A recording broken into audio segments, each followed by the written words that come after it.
Hello, you wonderful people, and welcome to another episode of Super-Fanta-Fi. This being a show where we talk about TV shows of the supernatural, fantasy, and or science fictional genre. For today's episode, I'm going to talk about the latest episode of Nancy Drew. A lot of really interesting things went down in this episode, so let's break it down. So first and foremost, we're dealing with the aftermath of, Nick and George's engagement, which I love that whole situation. At first kind of showing off the ring, but it's like, it's just a rock in a band, it doesn't mean anything. And then Nick comes over, she's like, but I mean, it's great and everything.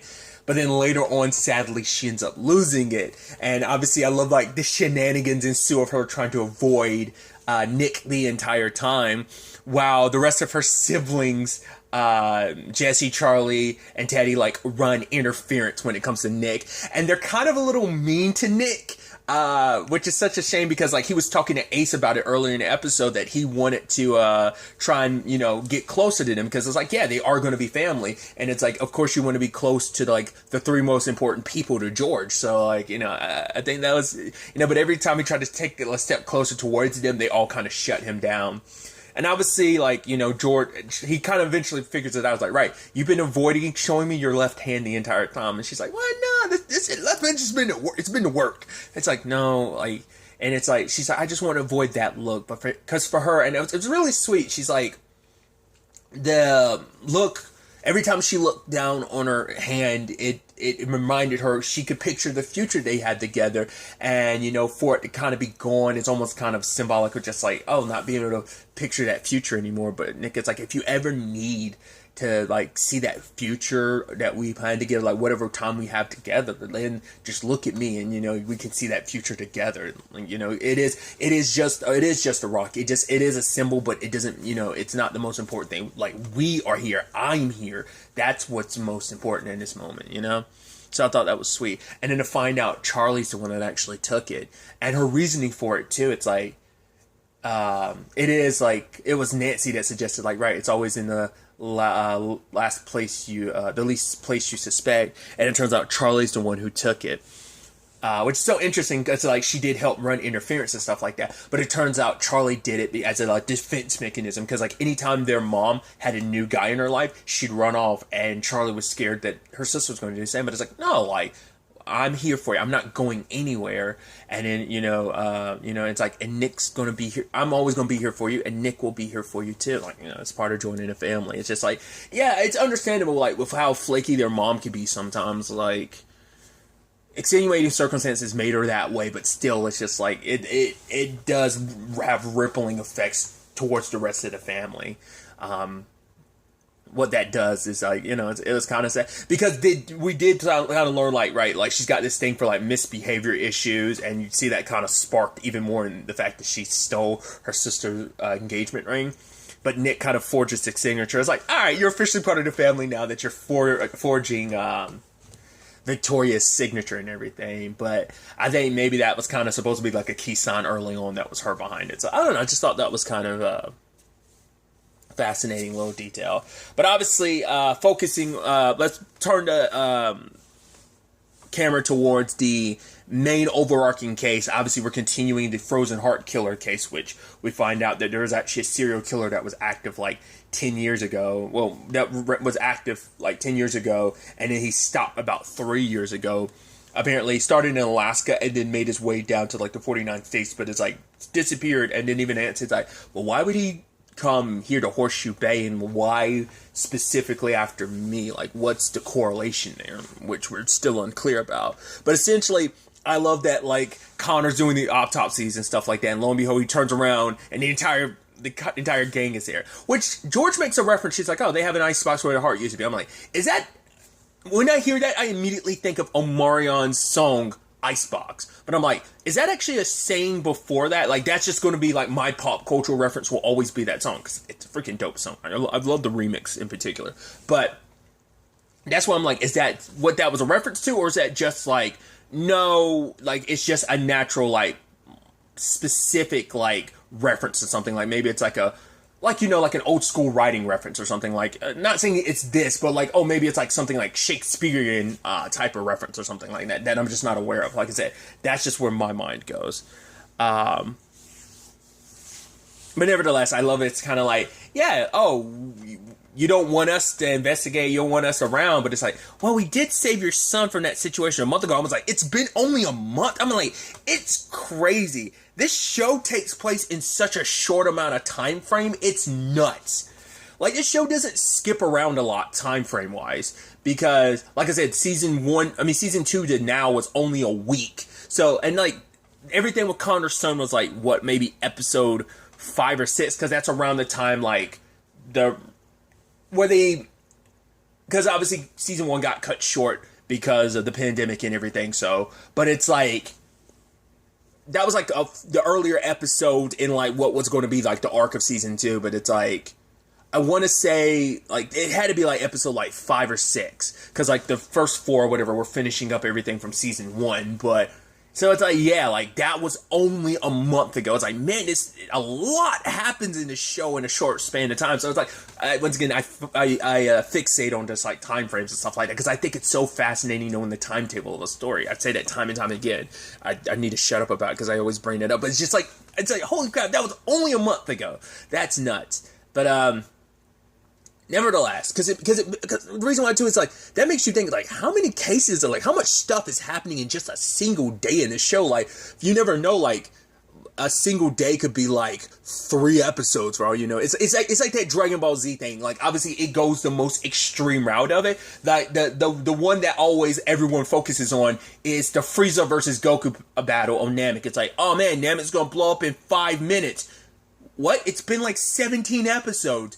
Like, what is it? Because I think people have legitimately done the math or something like that, where it's just like, all right, like literally how much time is passing every episode, you know? So it's that type of situation. Like, I think people have legitimately done the math to find out like how much time is passing every episode until Namek actually explodes. But regardless, it's something of that nature where it's just like, oh, that's such a fascinating detail. But obviously, Nick and Ace stay behind to check out, like, okay, like, what actually led to the heart being, you know, taken out. Because the first heart was pretty smooth being scooped out. The other one was a little messy. There was, like, some residue and stuff left over. So it's like, why would that change? And it's like, well, because the killer's trying to figure out, they're still discovering, like, how they're doing this. They're not, like, a professional. Which, I don't know. Because then that makes it seem like it's not the ice heart killer, the frozen heart killer.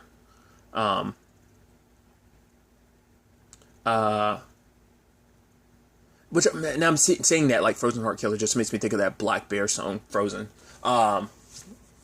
which kind of coincides with that other, God, what's the other song, Thursday, because I think those two coincide, or maybe like they're dual sides to each other. I don't know how that whole thing works, but usually like you go from Thursday into Frozen.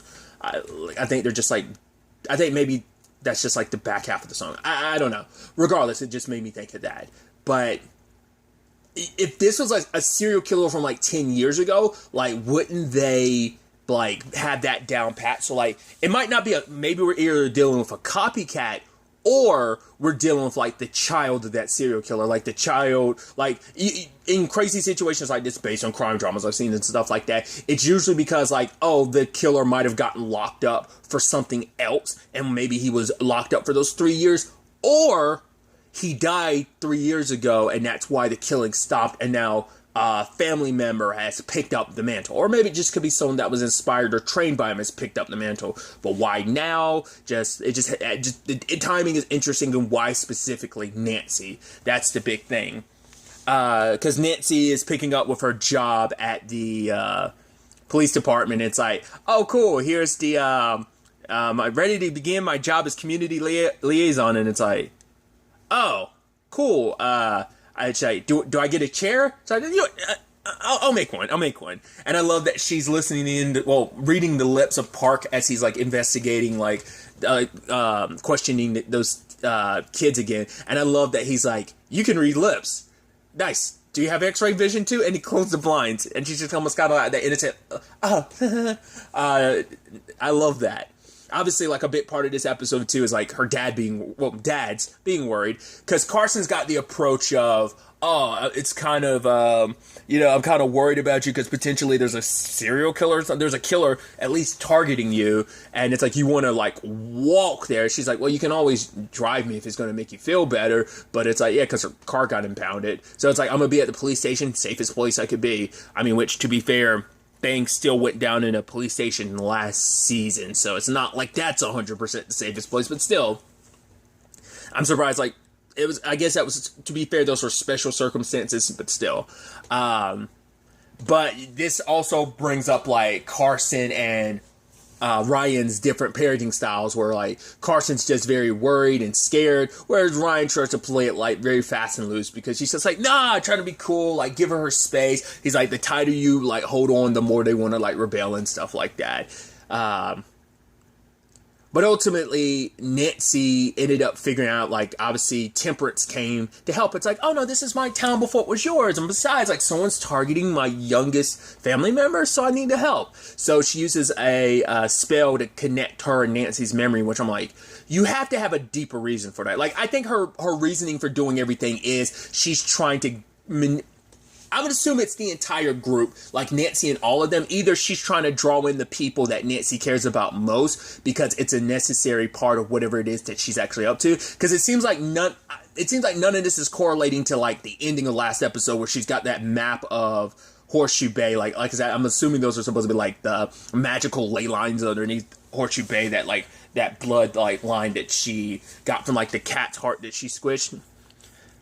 Like, or maybe she's mapping out the ley lines just to be able to tap into it to awake. Like, whatever the case may be, I'm assuming Nancy and her friends are, like, the key to that. So, like, it seems like, because we'll get to it later, but, like, obviously she's drawing in Bess.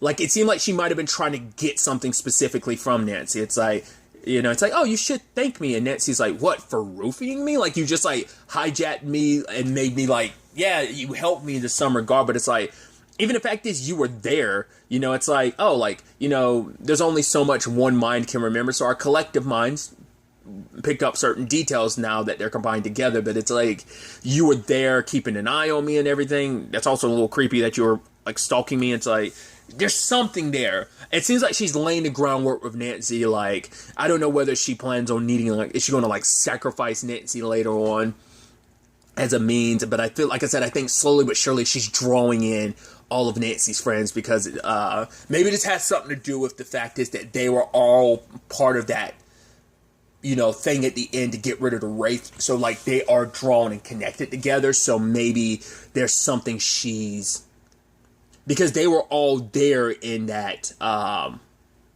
because of, like, her ties to them, like, maybe they are important in the grand scheme of things. Like, maybe it's supposed to be, like, some parallel to, like, the women in white to some extent, like, what they were for Temperance. Like, maybe, like, her friends kind of fill that same role for Nancy. I don't know. But it's just, like, it's just definitely suspicious of, like, what are you actually up to? But with the help of this spell, she was able to point Agent Park in the right direction, being like, hey, so...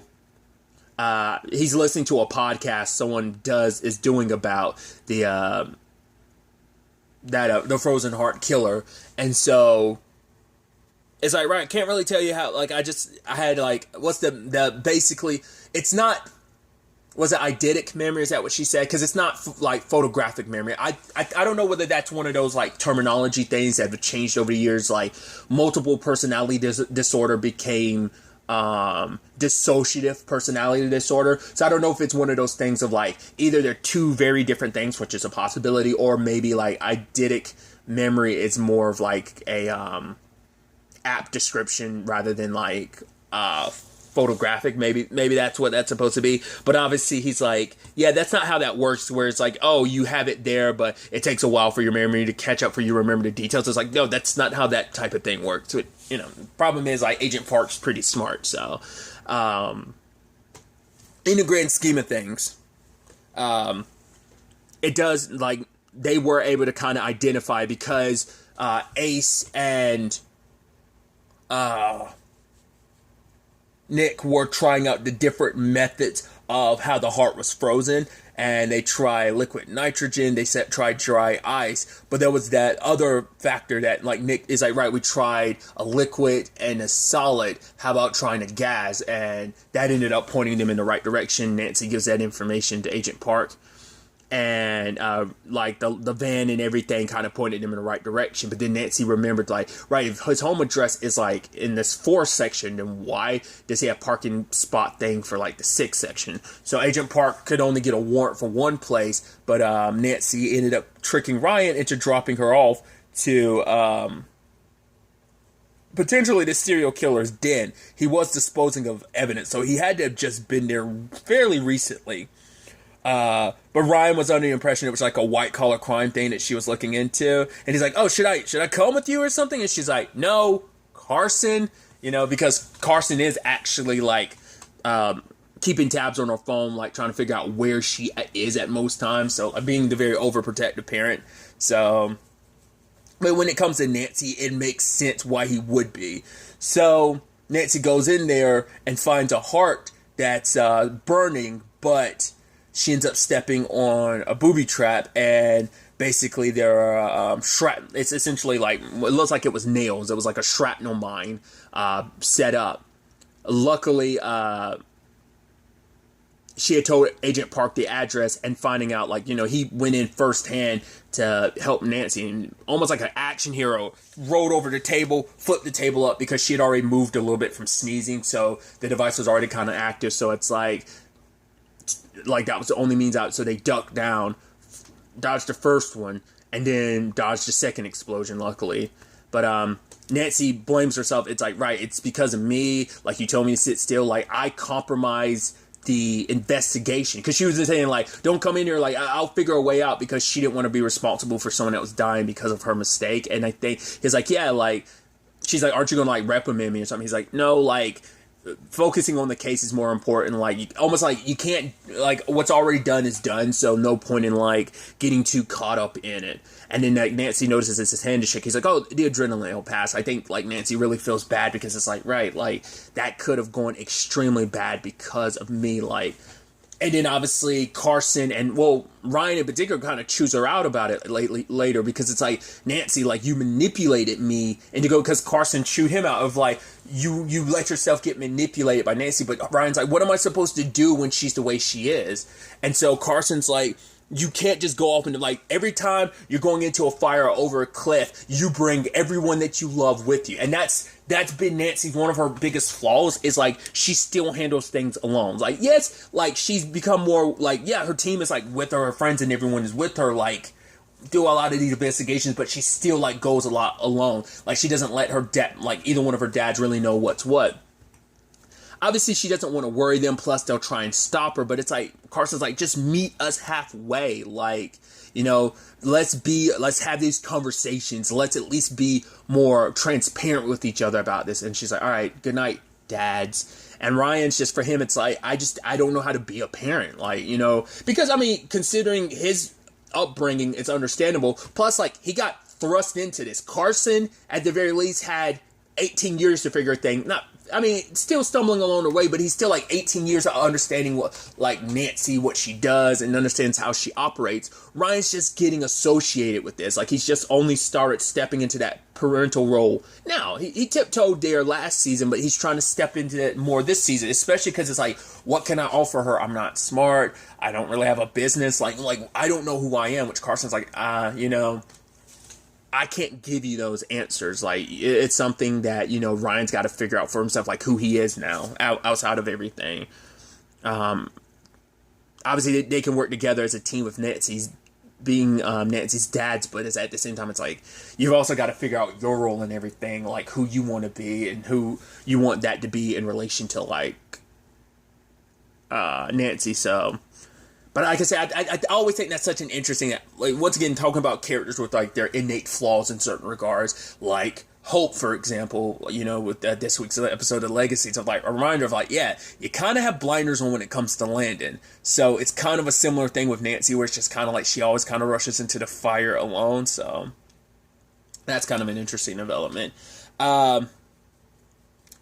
You had, I brought it up earlier, but Bess is trying to protect his spell, to protect Ace, because she sees him getting mixed up with Mr. Bobbsey, and it's like, you know, Ace is like, why are you so, like, worried about him? It's like, he got released on good behavior, but it's like, yeah, but he just recently got released from prison, and obviously, like, I think it's because of her own past. Like, she hasn't brought it up, but I think it's her own past is kind of a, like, I think she's able to see through Mr. Bobbsey a little bit more than other people, because I think, like, Ace is giving him the benefit of that. It's like, because you're dating his daughter, so you're kind of having blinders on, but I think she ran in that circle of kind of doing some, like, shady criminal stuff long enough to know, like, yeah, there's something going on there. So she tries, because obviously, like, Marvin was part of the Women in White, so Bess is trying to cast a protection spell, but it kind of goes sideways. In fact, it actually kind of brings bad luck to Ace. Like, when he breaks the heart, like, part of it flies off into his eye as he's walking by the hook, which I'm surprised that didn't trigger him a little bit, because it's like, oh yeah, the Aglaika thing, Odette, like, yeah, that I'm surprised that didn't bring back some bad memories. It's just like, can you glue that back up? It's like, you know, and then, like, he slips on, like, a bucket of ice, which she's like, yeah, this is me, but he's like, no, it's not supernatural or whatever, like, but she's like, I want to protect you. He's like, because of the whole Mr. Bobbsey thing, which, you know, there's a candle she found out that's important to, like, the Marvins, and Temperance has it, and Temperance like, oh, I can teach you everything. It's like, oh, the reason why I didn't go right is because you got to translate, either she translated it or, like, her understanding of it was a little bit wrong, because she's the one that taught all of the Women in White magic, like, the spell. She's like, oh, I know exactly what the protection spell you're trying to cast. I know, because I wrote all those spells. I came up with them myself. So I think, like, everyone's going to play their own role. Before I made it seem like it might just be because of their ties to Nancy, but it's like, I think everyone will serve their own purpose, or whether it's just that Bess is a special case because she's a Marvin and those talents are inside of her, the magic, you know, so she ends up helping her cast the spell later on, and then part of the sparks fly out, and then it ends up hitting the cat. So I'm like, okay, is that cat going to turn into, like, a werecat where it morphs into a monster, gets possessed by something? Like, what does that mean? A whole trail of trouble started, because maybe Temperance does have the best of intentions. I doubt it, but maybe that's an unforeseen consequence of what she's doing. I doubt that. I see that as more likely, I see that more likely as a, yeah, that's going to come back and be an issue. In what fashion, we'll have to wait and see. I'm wondering if this Frozen Heart Killer going to be like an overarching thing this season, because yeah, it's like 2 episodes in, like, yeah, most of their cases, yeah, things might tie in at later points, but usually a lot of the cases are one and done. So for this to still be going on, it must be like an overarching thing, because that's also like why Agent Park is here in the first place, is the correlation of, like, this being tied to the Frozen Heart Killer. So, because that's the question too, like, are we dealing with like a human or something supernatural? It seems like a human at this point.